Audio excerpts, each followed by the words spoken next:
এই আমর বিন লুহাই বিখ্যাত আলেম। এই জাহেলিয়াতের যুগে, এই অন্ধকারাচ্ছন্ন যুগে একজন বড় আলেম, বড় দরবেশ। ইনি একদিন গেছে শাম দেশে। কোন দেশে? শাম দেশে। শাম দেশের এই লোকদেরকে দেখলেন যে তারা মূর্তি পূজা করতেছেন। কি পূজা করতেছেন? মূর্তি পূজা করতেছেন। মূর্তি পূজা কেন করতেছেন? তখন ওই মূর্তি পূজকরা বলল, আমরা এটাকে পূজা করতেছি এই কারণে, এর মাধ্যমে আমরা আল্লাহ তাআলাকে পাই। সকলে বলি নাউজুবিল্লাহ। এর মাধ্যমে আমরা কাকে পাই? আল্লাহ তাআলাকে পাই। আমরা যদি কোনো কিছু চাওয়ার হয় এই মূর্তিটার কাছে চাই। সকলে বলি নাউজুবিল্লাহ। এই আমর বিন লুহাই এই হুবল মূর্তিটা নিয়ে মক্কায় আসলেন। মক্কায় আসার পরে সবাইকে বললেন, এই তোমরা সকলে শোনো শোনো, এই হুবল নামক মূর্তি আল্লাহ তাআলাকে পাওয়ার মাধ্যম। সকলে বলি নাউজুবিল্লাহ। এই হুবল নামক মূর্তির কাছে যদি বৃষ্টির জন্য চাওয়া যায়, এ বৃষ্টি দিবে। এই হুবল নামক মূর্তির কাছে যদি রোগ বালাইয়ের কথা বলা যায়, তাহলে রোগ বালাই দূর করে দিবে। তোমরা সবাই যখন ইবাদত করবে, তখন তোমরা এই হুবল নামক মূর্তিটার সামনে সেজদা করবে। সকলে বলি নাউজুবিল্লাহ। কে বলেছিল? বিখ্যাত মক্কার বিখ্যাত আলেম, বিখ্যাত দরবেশ, বিখ্যাত পীর সাহেব আমর বিন লুহাই। যখন এই কথা আমর বিন লুহাই বলেছে, তখন মক্কাবাসীর যারা তাওহীদবাদী লোক তারা প্রতিবাদ করা শুরু করেছে। এই আমর বিন লুহাই, আপনি এটা কি শুরু করেছেন? আপনি কি জানেন না যে আমরা আওলাদে রাসূল ইব্রাহিম আলাইহিস সালামের বংশধর? ইব্রাহিম আলাইহিস সালাম নিজে মূর্তি ভেঙেছিলেন, আর আপনি মূর্তি পূজা করতেছেন। মূর্তি পূজা করার জন্য আমাদেরকে উদ্বুদ্ধ করছেন, মূর্তি পূজা করার জন্য আমাদেরকে উৎসাহ দিচ্ছেন। কি ব্যাপার? আপনি তো একজন বড় আলেম, আপনি কেন মূর্তি পূজা করতে বলতেছেন?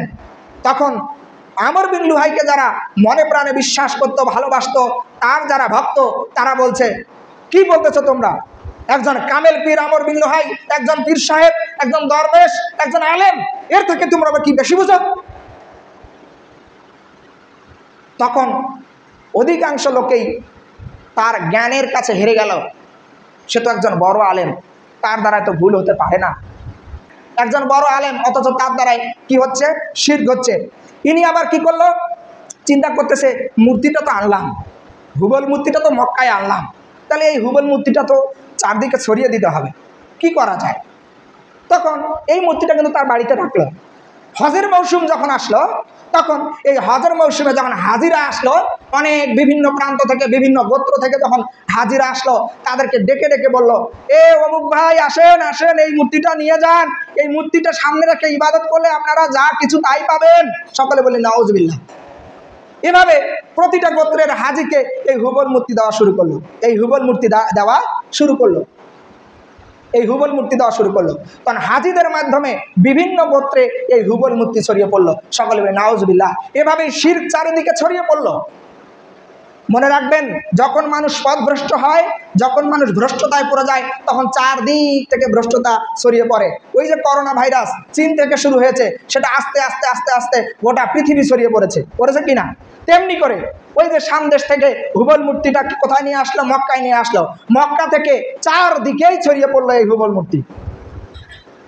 সেটা হলো নূহ আলাইহিস সালামের সময়ে 5 জন বড় আলেম ছিল, যে আলেমরা অত্যন্ত ভালো ছিল, দরবেশ ছিল, ওলি ছিল, কামেল মানে পীর ছিল, ভালো আলেম ছিল।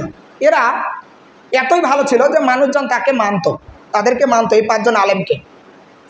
তো এরা যখন মারা গেল, মারা যাওয়ার পরে এই নূহ আলাইহিস সালামের সম্প্রদায়রা এই 5 জন আলেমের মূর্তি তৈরি করলো। সকলে বলে নাউজুবিল্লাহ। মূর্তি তৈরি করার পরে এই 5 জন মূর্তির ইবাদত করা শুরু করলো, পূজা করা শুরু করলো। নূহ আলাইহিস সালামের প্লাবনের সময় সকল কিছু ধ্বংস হয়ে গেল। তখন ওই 5টা মূর্তি মাটির নিচে চাপা পড়ে গেল।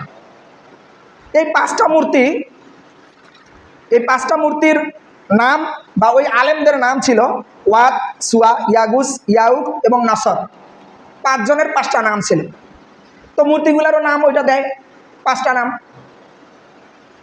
তো মাটির নিচে চাপা পড়ে গিয়েছিল, সেই এলাকাটার নাম ছিল জেদ্দা।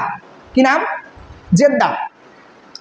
তো এই যে আমর বিন লুহাই, জাহেলিয়াতের যুগের আলেম, যার দ্বারা শিরক ছড়িয়ে পড়েছিল, এই আমর বিন লুহাইকে জিনেরা এসে বলল আমর বিন লুহাই কিন্তু একজন জ্ঞানী লোক ছিল, এজন্য এর দ্বারা কিন্তু জিন বশ করা ছিল। কথা বুঝতে পারছেন?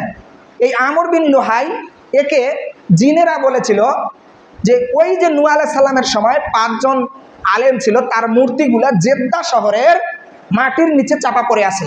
আমর বিন লুহাই, যাও যাও যাও, ওইখানে যাও, চলো আমাদের সাথে চলো, আমরা কি করব, এই মাটির নিচে যে মূর্তিগুলো এগুলো তোমাকে উদ্ধার করে দিতে সাহায্য করবো।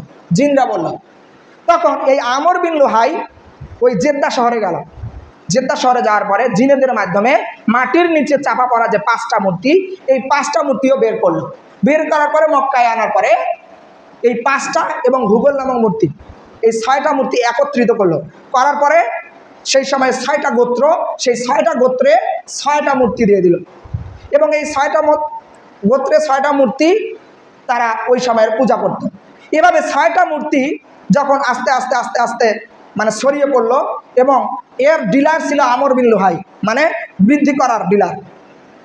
আস্তে আস্তে আস্তে আস্তে 360টা মূর্তি হয়ে গেল। 360টা মূর্তি, এই 360টা মূর্তি আল্লাহর ঘরে, কাবা ঘরে, বাইতুল্লায় রেখেছিল। মানুষজন সেটা ওই মূর্তিকে সামনে রেখে পূজা করত, মূর্তিকে সামনে রেখে ইবাদত করত।